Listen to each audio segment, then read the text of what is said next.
암에 걸리는 사람의 특징이 있더라라고 하는 거예요. 4가지 특징이 있는데요. 자연치유하고 우리가 관련돼 있기도 해요. 첫 번째 특징은 마음의 문제, 스트레스, 긴장된 삶의 문제라고 이렇게 이해하시면 될 것 같아요. 하여튼 이 문제가 해결이 안 되면 암에 걸릴 확률이 상당히 높게 나타난다는 것이죠. 그래서 암에 걸리는 사람의 4가지 마음 특성이 있다라고 얘기해요. 여러분도 혹시 여기에 들어가는지 한번 쳐다보세요. 그러면은 이게 원인이기 때문에 이거 해결해줘야만 암을 근본적으로 치료할 수 있다는 얘기예요. 첫 번째는 늘 거칠애를 하는 경향이 있다라는 거예요.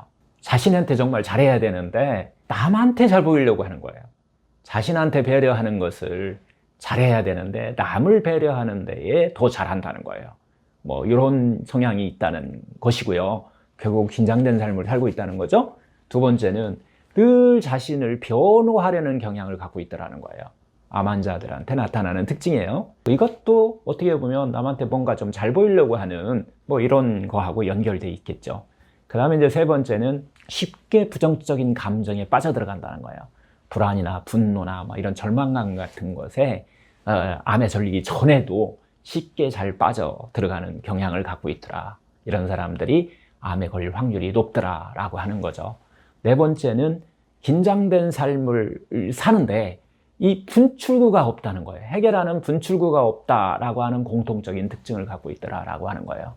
결국 긴장된 삶을 살면서 자기 스스로 릴렉스하는 능력이 부족한 사람들한테 암에 걸릴 확률이 훨씬 높아지더라라고 하는 것을 종양심리학에서 이게 밝혀지기 시작하는데, 이게 그냥 어느 날 밝혀진 게 아니라 300년 동안 암 환자를 관찰하다 보니까 공통적으로 나타나는 우리 마음의 어떤 성향들, 마음의 문제들, 이런 것들을 갖고 있더라라고 하면서 찾아낸 거예요. 이것을 학문화시키고 해결하는 방법을 우리가 종양심리학이다라고 하는 거죠. 두 번째 문제는요, 뭐 이건 여러분들도 잘 아시는 문제일 거예요. 암에 잘 걸리는 사람의 특징은 음식의 문제예요. 역시 음식은 암을 유발하는 가장 또 중요한 요인 중에 하나다. 이 음식의 문제는요, 어떻게 보면 좀 심플해요. 과거에는 음식 때문에 암이 오는 경우가 많지 않았어요. 근데 이 근래에 선진국으로 가면 갈수록 폭발적으로 늘잖아요. 공통점이 무슨 문제를 갖고 있냐면 자연식품보다 정제 가공식품을 너무 많이 먹는다는 거예요. 이 정제 가공한 모든 식품은 바람을 유발할 수 있는 물질이다라고 하는 거고요. 특히 이제 정제 가공한 어떤 탄수화물 같은 거, 이런 것들은 당독소라고 하잖아요.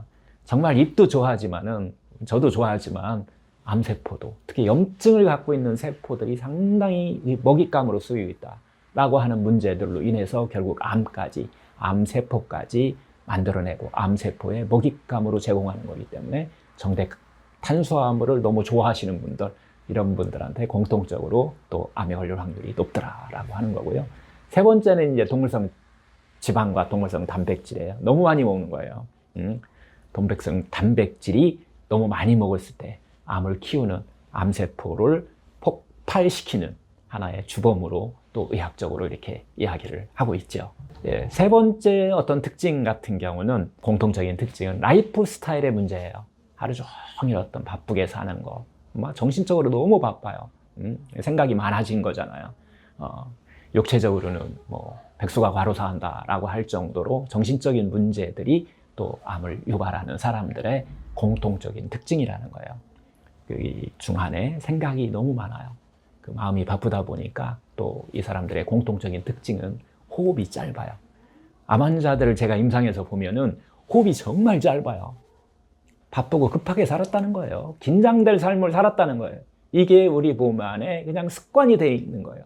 자기 자신은 몰라요. 바쁘고 막 이렇게 막 급하게 사는데 자기 자신은 모르지만은 호흡은 기록되어 있다는 거예요. 그래서 결국 우리가 이런 것들을 자기 스스로의 마음 챙김이 부족하다라고 우리가 이게 표현하기도 하는데요. 이런 사람들이 공통적으로 암에 걸릴 확률이 높더라라고 하는 거고요. 네 번째는 온도의 문제예요. 손발이 차갑고 아랫배가 냉하다, 몸이 냉하다, 뭐 이렇게 표현하는데, 이것이 무슨 뜻이냐면 혈액순환이 잘 안 된다는 거예요. 면역이 좀 약하다는 거예요. 흐름이 안 좋기 때문에 대사 기능이 약하다라고 하는 이런 몸의 표시죠. 이런 것을 갖고 있는 사람이 암에 걸릴 확률이 높다는 거예요. 결론적으로 얘기하면은 암에 걸릴 확률이 높은 사람의 어떤 특징들은 어떤 마음의 문제라든가 음식의 문제, 라이프 스타일의 문제, 어떤 습관의 문제죠. 온도의 문제 같이 문제들이 결국은 뭐 한 가지 때문에 딱 그렇다라고 표현하기는 좀 쉽지 않고요. 여러 가지가 같이 겹쳐서 오는 경우가 많아요.